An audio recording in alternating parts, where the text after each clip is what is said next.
কৃষ্ণা, ও কৃষ্ণা, রমাকে খুঁজছ?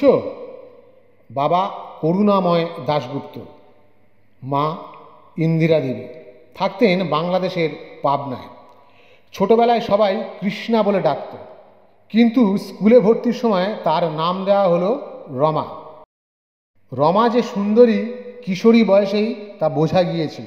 বাড়ির নানান অনুষ্ঠানে সেজেগুজে হাজির হলেই ছেলেদের মধ্যে তার সঙ্গে আলাপ করার ব্যস্ততা ভীষণভাবে চোখে পড়ত।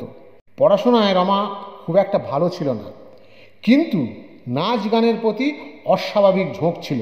রমার কৈশোরের দিন কাটত নদীর তীরে ও কাশবনে খেলে বেরিয়ে।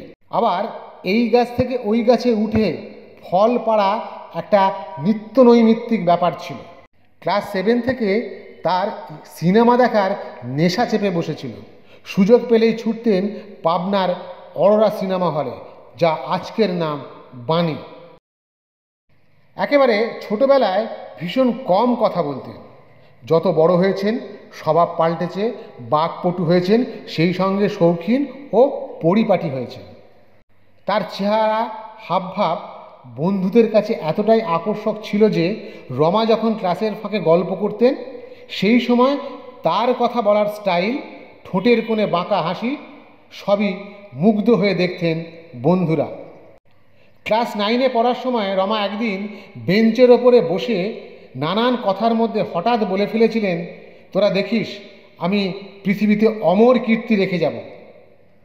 বন্ধুরা কিছুটা অবাক হয়ে রমাকে প্রশ্ন করেছিলেন, অমর কীর্তি মানে কি বলতে চাইছিস তুই? রমা বলেছিলেন, আমি এমন নাম করব যে পৃথিবী আমাকে চিরকাল মনে রাখবে। এই কথাটা কিন্তু ভেবেচিন্তে বলেননি, গল্প করতে করতেই বলে ফেলেছিলেন। সেই দিনকার কথা কিন্তু বাস্তবে সত্যি হয়ে গেল। সেই দিনকার পাবনার রমা আজকের মহানায়িকা। আজ এইটুকু। ধন্যবাদ।